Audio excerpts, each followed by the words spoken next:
Bienvenidos al primer episodio de Los Casos de Lucy. Yo soy Lucy Pulpeiro y traeré para ustedes los casos paranormales y de true crime más interesantes de todos los tiempos. Así que tómense alguito, relájense y quédense para que sepan cuál fue la verdadera historia de Ed Gein, también conocido como el carnicero o el necrófago de Plainfield. Edward Theodore Gein nació el 27 de agosto de 1906 en el condado de La Crosse, en Wisconsin. Fue el segundo hijo de George Philip Gain y Augusta Wilhelmine Gain, que de soltera tenía el apellido Lerke. La historia familiar de Ed no fue fácil. Creció con un padre alcohólico, el cual perdió a toda su familia a la edad de 6 años por la crecida del río Mississippi y quedó huérfano.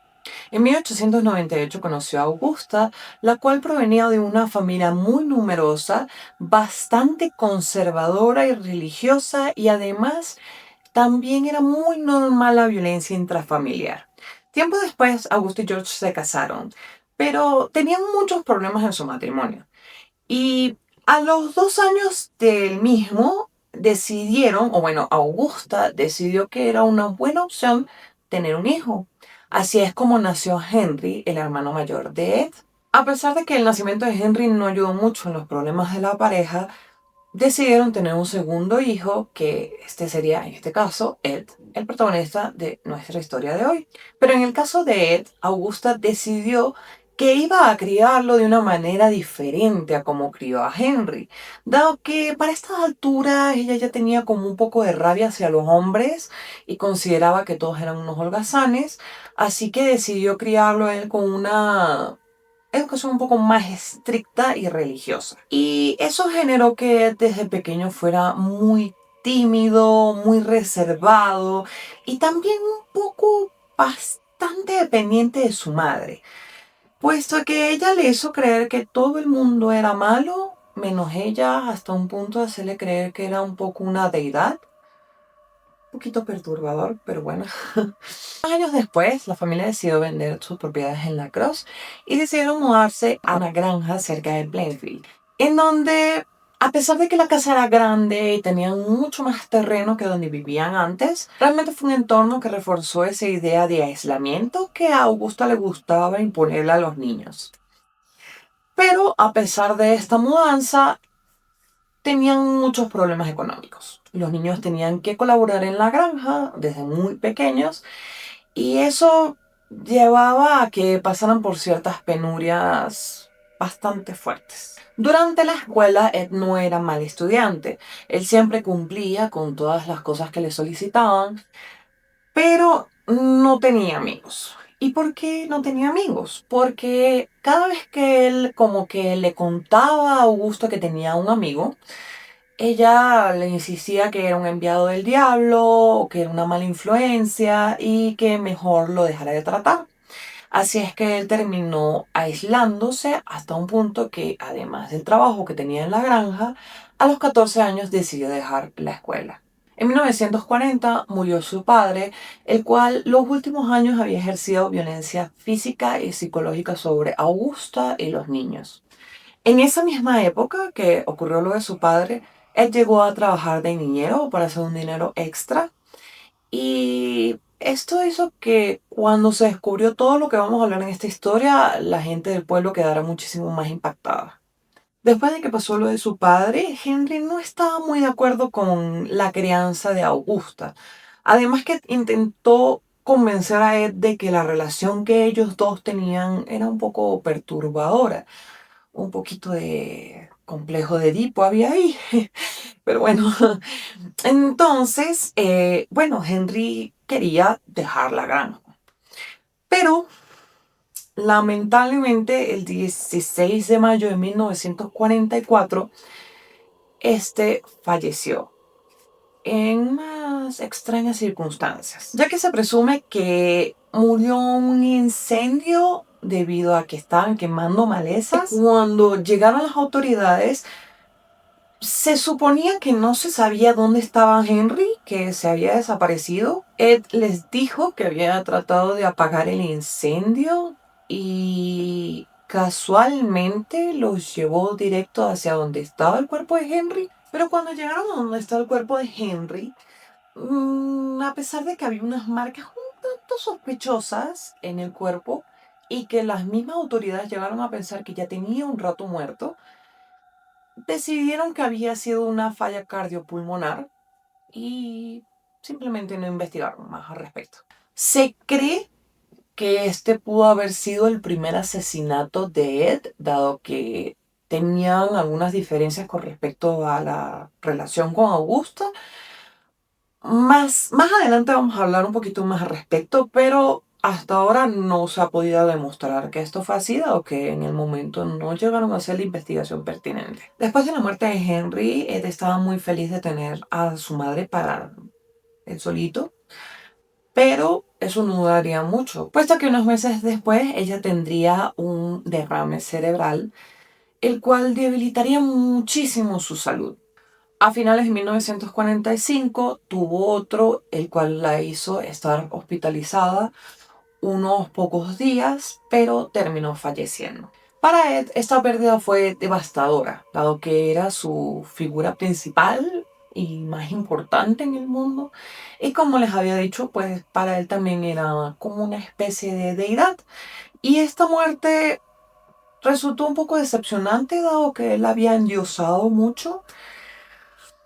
Así que su muerte llevó a que él viviera solo en la granja, realizaba trabajos ocasionales en el pueblo, pero mantenía una rutina un poco más extraña, más solitaria y llegó a tener gusto por unas cositas un poquito perturbadoras, como material gore, y le gustaba mucho la violencia. Se dice que él adquirió este gusto por la violencia estando todavía viva Augusta, porque en un viaje al pueblo habían visitado a un vecino y el vecino em, empezó a golpear a un perro hasta matar. Lo cual, bueno, a Ed le encantó. Y pues de ahí desarrolló un poquito de gusto por eso. Bueno, pero bueno. Eh, También, pues si eso no fuera suficiente. Ay, qué perturbador. También si no fuera esto bastante extraño, desarrolló gusto por temas nazis y por tribus caníbales. El man más sano de todos. En esa época también empezó a tener alucinaciones y además como un gusto extraño por vestirse con los objetos de su madre. Esto es cada vez más raro, créanme. A lo largo de la segunda mitad de los años 40 y hasta 1957, Ed se volvió objeto de comentarios por hábitos raros y por su creciente desconexión. Todo eso hizo que sus actos pasaran desapercibidos porque, bueno, en el pueblo creían que era solo un rarito, por ciertos comentarios que veremos más adelante, pero no era solo un inocente rarito. Lo que pasa es que obviamente pues se dejaron llevar como que, ay, es que él es así y ya. No indagaron más en por qué él era así hasta que pasaron los crímenes que hablaremos más adelante. En ese periodo, la investigación posterior demostró que realizó profanaciones a múltiples tumbas y en periodos muy cercanos a los entierros, porque de esta forma era muchísimo más fácil desenterrar los cuerpos, estaban más frescos y era mucho más sencillo para él sacarlos. De hecho, se dice que intentó hacerlo con el cuerpo de su madre, pero no pudo. Además, tenía como una fijación en ver los obituarios para buscar mujeres que se parecieran a Augusta, cada vez más. En el año 1954, más exactamente el 8 de diciembre, desaparecería Mary Hogan. Ella era dueña de una de las tabernas del pueblo, tenía un carácter fuerte y era mal hablada para la época. Tal vez hoy en día sería normal eso, pero en ese momento era bastante conocida por su carácter. Se supo de su desaparición porque un vecino vio que el bar estaba abierto, Pero cuando entró no había nadie, las luces estaban prendidas y además en el piso había un charco bastante grande de sangre. Así que llamó a las autoridades, las cuales al llegar consiguieron una vaina de un arma calibre 22. La hipótesis en ese momento fue que ella fue disparada dentro de la taberna y que luego fue llevada hasta una camioneta, pero hasta ahí tenían pruebas. No tenían más nada sobre el caso. También hay que tomar en consideración las épocas. Era mucho más difícil hacer ciertos otros exámenes que hoy en día habrían ayudado un poquito más a tener más información, pero digamos que eso quedó hasta ahí y no pudieron en el momento descubrir qué le había pasado. En ese momento Ed, el cual ya era considerado el rarito del pueblo, hacía bromas como de que ya no está desaparecida, sino que estaba en su casa. Pero la gente, como ya dijimos, creía que solamente eran bromitas y ya, no sospecharon más sobre eso. No sé, a mí un vecino me hiciera esa broma y yo diría, raro. Pero en esa época, bueno, tal vez el humor era distinto. Unos años después, en 1957, más exactamente el 16 de noviembre, desaparecería Bernice Warden. Bernice era la dueña de la tienda más antigua de todo el pueblo, la cual era una ferretería. Bernice era muy querida por la comunidad y además su hijo Frank le ayudaba en la ferretería. La mañana del 16 de noviembre Ed fue visto en los alrededores de la tienda, al igual que la noche anterior, dado que ya tenía un poco cansada Bernice con una especie de obsesión que tenía con ir a hablar con ella y tener contacto con ella. Y eso ya tenía tan agotada a Bernice que incluso llegó a comentárselo a su hijo Frank. Ese día Ed volvió a charlar con ella en la tienda y quería supuestamente cambiar su viejo rifle Marlin por uno nuevo. Así que ella le proporcionó uno nuevo y cuando le dio la espalda, él aprovechó para sacar una bala de su bolsillo y le disparó. Cuando su hijo volvió del bosque, porque en ese momento era una temporada de caza, así que el pueblo estaba un poco bastante vacío y cuando pasó lo del disparo no había gente alrededor. em, a él le extrañó mucho que un vecino le comentara que la tienda estaba cerrada, porque cuando él se había ido más temprano, en la mañana, la tienda estaba abierta, su mamá había abierto la tienda. Cuando llegó a la tienda, se dio cuenta de que en efecto sí estaba cerrada, pero las luces estaban prendidas. Pero cuando entró a la tienda, se percató de que la caja registradora había sido asaltada y que había varias marcas de sangre en el piso. Además, se percató de que también hacía falta el camión de la tienda. Pero él sabía ya quién había sido cuando pasó esto, porque no solamente sabía de la obsesión que tenía Ed con su madre, sino que había un recibo de compra con el nombre de Ed. Así fue como la policía acudió a la granja en un momento en el que Ed estaba cenando con unos vecinos y ahí fue donde Ed se enteró de todo lo que estaba pasando. Entre muchas comillas. Ed no puso objeciones y acompañó a la policía a la patrulla. Pero lo más extraño de su actitud era que ya hablaba como que sabía que Bernice estaba muerta, cuando aún la policía solo pensaba que estaba desaparecida, lo cual obviamente fue muy sospechoso. Es ahí cuando llegamos a la parte más perturbadora de este caso, si es que no había sido bastante perturbador lo anterior. Y es que la policía al ingresar halló evidencias que no solo confirmaban las profanaciones de tumbas que habían pasado durante muchos años, sino unos cuantos otros delitos graves, además del cuerpo de Borden. Eh, Procedo a dar unas explicaciones un poquito muy explícitas, pero intentaré no hacerlo tan explícito porque no quiero que YouTube me baje el video y tampoco quiero que llegue a ser un punto en el que para ustedes sea incómodo. Pero si llegan a ser personas muy sensibles que no puedan soportar este tipo de relatos, les recomiendo que simplemente se salten esta parte del video y les dejaré aquí abajo el minuto que quede donde esto termine para que eviten ese momento incómodo. Si no les incomoda, prosigo. El suelo estaba lleno de basura.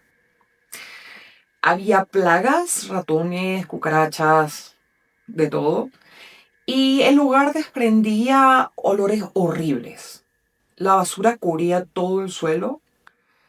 Em, y es ahí cuando descubrieron un cadáver decapitado y destripado,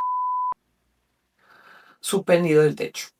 Al principio pensaron que era un venado, pero después se percataron cuando se acercaron y detallaron más el cuerpo, se percataron que era un humano y que efectivamente era el cuerpo de Bernice. En verdad no daré muchos más detalles de esto, pero ya pueden tener una idea con lo que les acabo de decir de cómo era la situación. Pero ese fue solo el primero de los horrores que había en esa casa. Muchos de los oficiales que llegaron a entrar tuvieron que salir a vomitar porque no soportaron la situación que había ahí. Él tenía colecciones muy extrañas, muy extrañas, entre las cuales había un tazón de sopa que resultó ser la mitad superior de un cráneo, el cual tenía comida dentro cuando fue conseguido.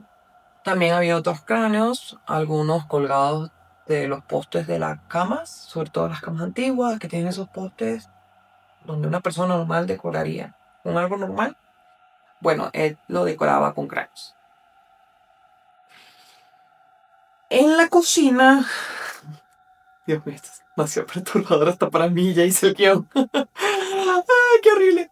En fin, en la cocina había unas sillas de cuero, el cual era cuero humano. En total habían 4 sillas así.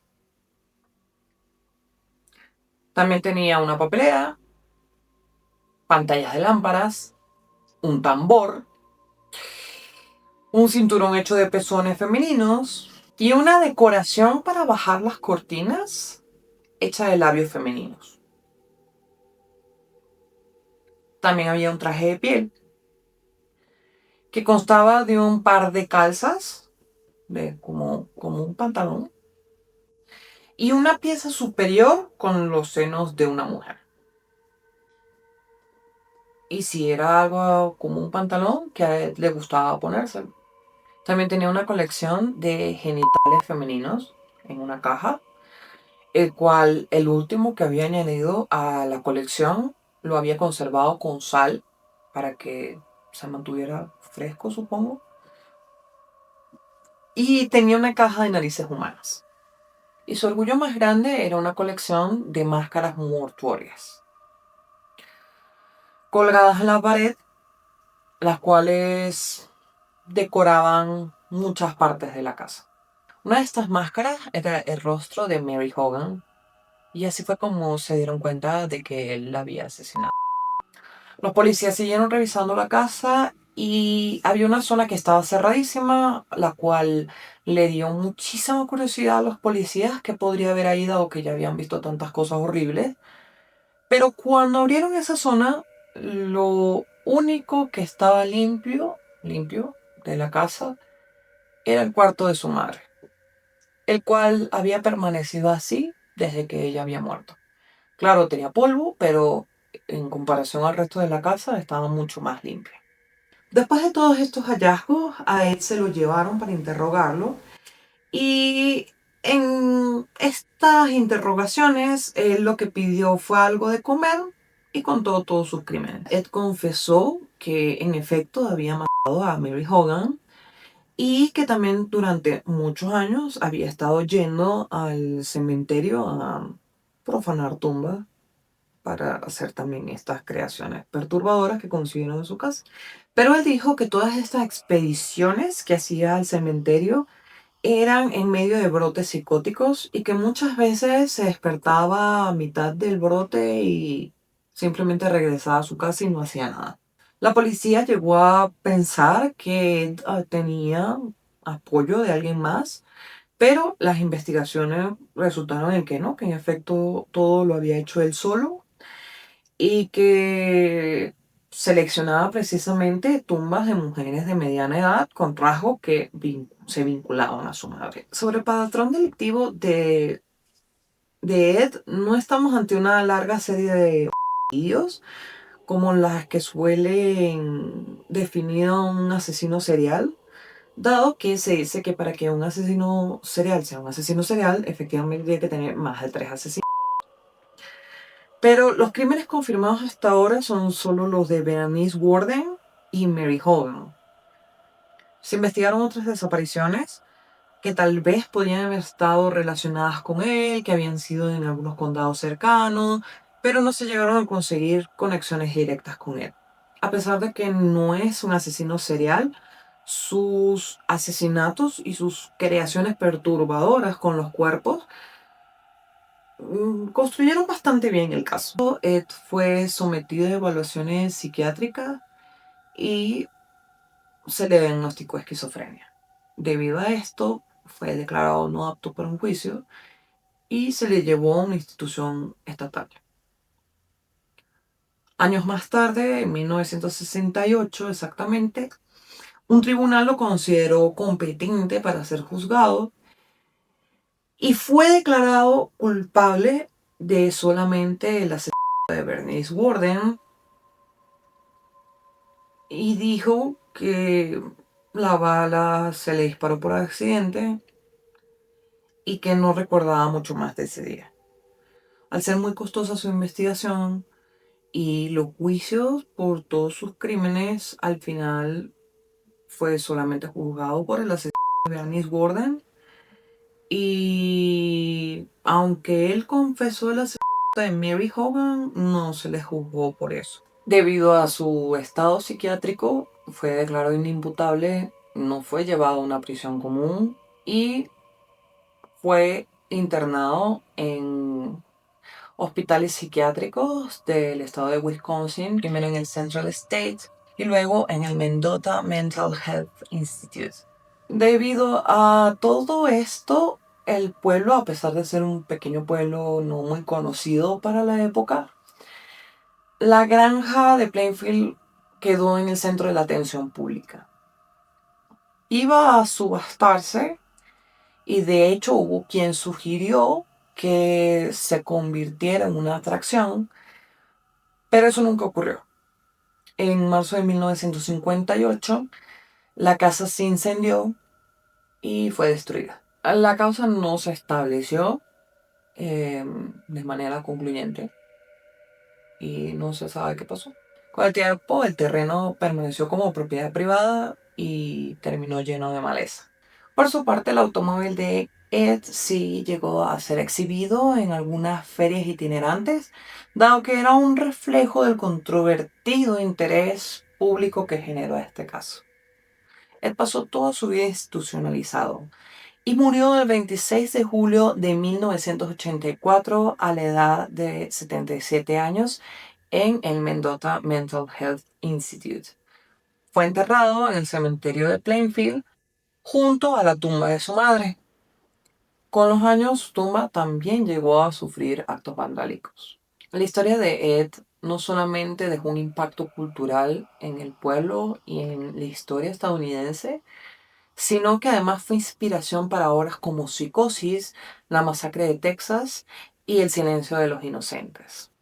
También fue inspiración de algunas referencias en animaciones, películas, canciones e incluso el 3 de octubre de este mismo año, que estoy grabando esto, que es el año 2025, se estrenó la tercera temporada de la antología creada por Ryan Murphy e Ian Brennan. La serie se lanzó este 3 de octubre y tiene como protagonista a Charlie Hunnam en el papel de Ging. Pero ahora hablemos un poco de las libertades creativas que se tomaron en la serie. Intentaré no hacerles muchos spoilers. Yo personalmente aún no la he visto, pero sí hice un research bastante profundo de esto para poder comentarles sobre ello. Pero será muy complicado que esto no sea un spoiler. Así que si no te quieres arruinar la serie y la quieres ver, ya, aunque te spoileé básicamente la verdadera historia, puedes dejar el video hasta aquí. Y si no, continuamos. El primer punto que hablaremos será la muerte de Henry. Y es que como ya les comenté, eso todavía no ha sido confirmado que haya sido culpa de él. Y básicamente no hay forma de ya confirmarlo. Pero en el primer episodio de la serie muestran cómo Ed asesina brutalmente a su hermano Henry después de que éste expresara su deseo de alejarse de su dominante madre Augusta. Sin embargo, la realidad fue diferente. Como ya les mencioné, el incendio existió, pero ocurrió en primavera y no en invierno como se relata o como se retrata en la serie de Netflix. Y en una zona rural donde las quemas de maleza eran muy comunes. En su momento, como ya les dije, la muerte no se investigó y se dejó como que fue accidental, así que no hay forma de verdad de confirmar que esto haya sido cierto. Aunque algunas personas sí piensan que fue el primer asesinato de él, por la actitud que también después tomó con respecto a tener a su mamá, para él solo y bueno, todo lo que ya les comenté. Su relación con Adeline Watkins. Kane conoció a Adeline Watkins en la vida real y fueron amigos por un corto tiempo, dado que a él le gustaba leer temas que a ella también le llamaban la atención. Sin embargo, su relación es ampliamente exagerada en la serie de Netflix. En la ficción, el papel de Watkins prácticamente es inventado. Ella misma llegó a, cuando salió el libro de Ed Gein, hace unos años, y se volvió de nuevo famoso este caso, ella misma echó para atrás esto de que habían llegado a tener una relación. No se sabe realmente si fue que en efecto no tuvieron una relación o si fue que ella simplemente no quería tanta atención y prefirió lavarse las manos, pero al parecer fue más exagerada en la serie. El trabajo de Ed cuidando niños. Aunque en la serie lo retratan desde un principio como un hombre muy perturbador y que nadie quería estar cerca de él, la realidad fue mucho más matizada. En su juventud, como ya les mencioné, Ed no era visto como una amenaza y era un vecino solamente como reservado pero confiable para algunos vecinos. Hacía trabajos ocasionales en el pueblo, desde reparaciones a tareas en la granja, y según el libro, Game, Psicosis, incluso llegó a cuidar los hijos de algunos pobladores cuando sus padres debían ausentarse. Pero en la serie de Netflix se dramatiza muchísimo más esta faceta, mostrando a Game que llegó a asustar a los niños y llevarlos a la casa donde los confrontaba con los restos humanos que escondía. Pero no existen realmente registros que respalden esa versión. Algunas fuentes citan que pudo llegar a ser posible que que algunos niños del pueblo hayan visto sus creaciones por haber estado metichando en la granja, pero no hay pruebas 100% de que eso haya sido así. Está bien una parte que yo, bueno, respeto mucho las libertades creativas, pero me perturba que hagan estos crossovers todos locochones, porque a pesar de que soy alta fan de Mindhunter, Netflix Sigue sacándolas, gracias. Era maravillosa esa hora. Me parece que es too much. Pero bueno. Ed Gein y su relación con la captura de Ted Bundy. En el octavo y último episodio de la serie, mezcla de guiños a otras ficciones criminales, como esta que ya les mencioné. Y de hecho la serie sugiere que habló con algunos investigadores del FBI y que la información que proporcionó ayudó a atrapar de alguna u otra forma a Ted Bundy.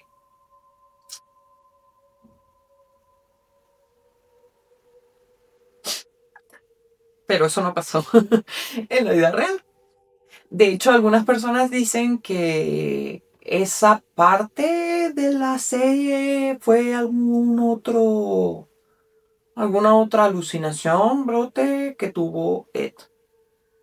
Como les digo, no la he visto. Si ya tú la viste, cuéntame qué opinas sobre este episodio en particular, que es el último episodio, y qué opinaste de esta libertad creativa que se lanzaron por ahí los de Netflix. El arresto real de Ted Bundy fue en circunstancias muy distintas y obviamente sí fue muy dramatizada en la serie.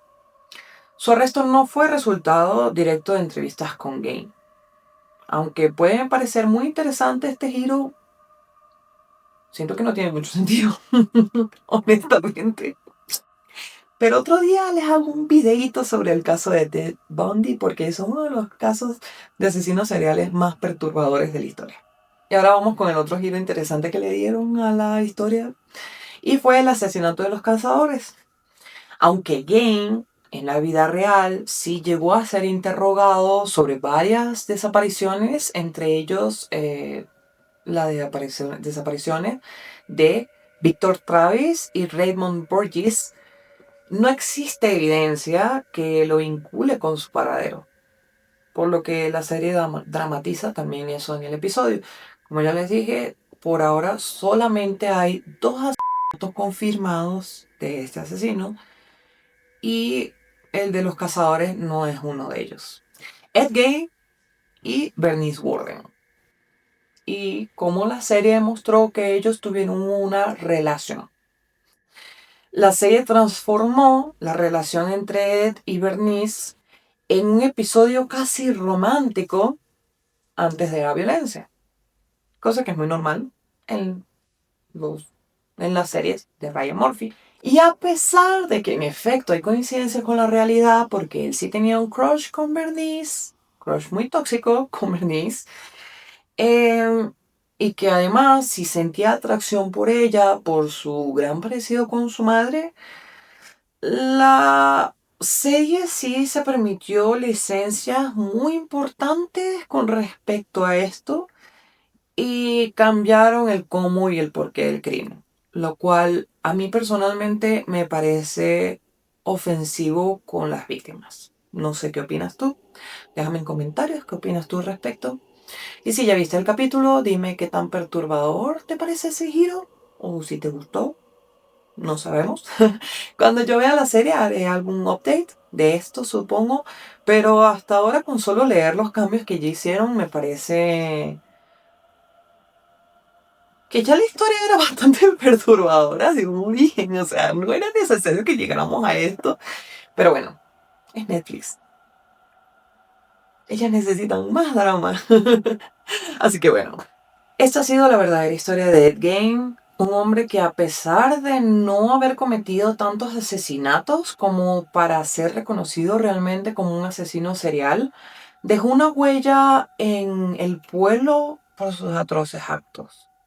Hasta el sol de hoy sigue dejando una huella. Este caso, yo honestamente que leí mucho más detallados sus creaciones, la verdad que debo decir que, wow, menos mal que lo agarraron antes de que hubiese muchas más víctimas. Así que cuéntame, ¿qué opinas tú de este caso? Y si llegaste hasta el final, déjame un emoticón de una calavera con tu comentario. O si no sabes qué dejar, déjame el emoticón.